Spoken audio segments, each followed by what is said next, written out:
Okay, so we have a problem here that we're going to work through. So we have a 175-gram block is pushed to the right across a horizontal floor by a 12 Newton force applied that is directed 35 degrees above the horizontal. The block is already moving at 2.4 meters per second when it encounters a 4-meter long rough section of the floor where 7 newtons of frictional force begins acting on it, in addition to the continued applied force. So we have a 4-part problem.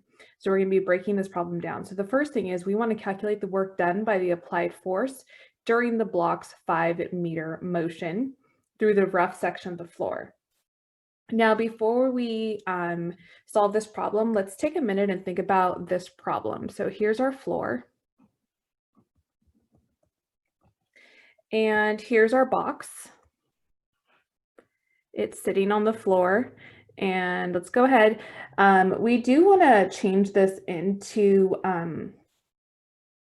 kilograms. Let's go ahead and do this. 0.750 kilograms, because our equation always has kilograms.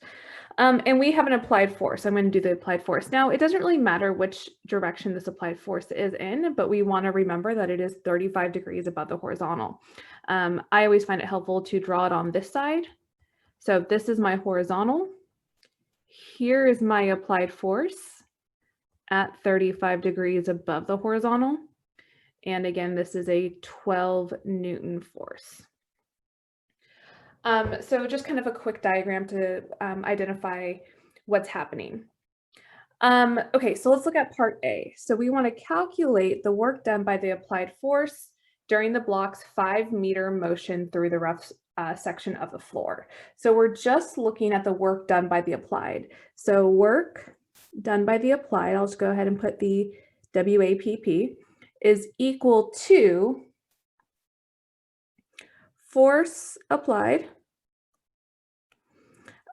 d cosine theta. So we know our force applied, we know the distance, and we know the degree. So we can just go ahead and plug everything in. So now we have 12 newtons. Our distance is 5 meters. And this is cosine 35 degrees.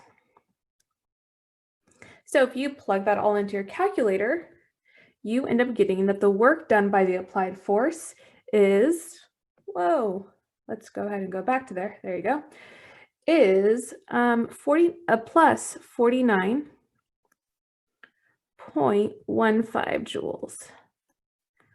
So that is our answer for the work applied. Let's go ahead and look at our next problem. So our next problem, calculate the work done by the normal force during the block's 5-meter long motion through the rough section of the floor. So when we think about our normal force, here is our normal force. Label that Fn. And if we were to write out our equation for the normal force, work, we'll say normal is equal to force normal d cosine theta. We, of course, know that our force normal is related to our frictional force. But one of the things that I want to point out before we even get that far is the fact that this is cosine 90 degrees, which means that my work done by this force is 0 joules. So I don't even have to calculate it. The fact that this is 90 degrees, this is perpendicular to the motion of the block, we can automatically say that that is 0. Now, again, you can do that by saying that cosine theta or cosine 90 degrees is 0, therefore that makes that all 0. So we don't really have to go any further with that. C, we want to know the work done by the frictional force. Now the frictional force is moving the opposite direction, and we're going to be using a formula like we did for A and B. And so what we maybe want to know is that this is 180 degrees from the direction of the motion. So if I went ahead and I went work friction is equal to my force friction d cosine theta.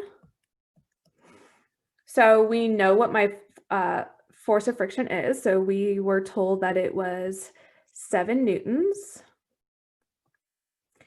it's still acting over 5 meters, but then this is going to be cosine 180 degrees. And what we know about 180 degrees is that that is a -1 because it's moving in the direct opposite of the motion. So if we were to solve for that and plug that into our calculator, we would get -35 joules. All right, so we have parts A, B, and C. Now D, use the work energy ideas to calculate the block speed at the end of the 5 meter long motion through the rough section. Okay, so we want to think about what the relationship is between work and energy. Well, we do have this equation. Our work net is equal to our change in kinetic energy. The change in kinetic energy is important because if we think about this, we were told that our block started off with a certain speed. So we want to make sure that we take that into consideration. So this is going to be is equal to just the kinetic energy, 1/2 mv final squared minus 1/2 mv initial squared. So we do have that idea. And we can calculate our work net because we know what our work is of the two forces. So we could add those together and we can get our work net. So if I were to plug in what I know that my net work is plus 49.15 joules. And this is going to be plus a -35 joules.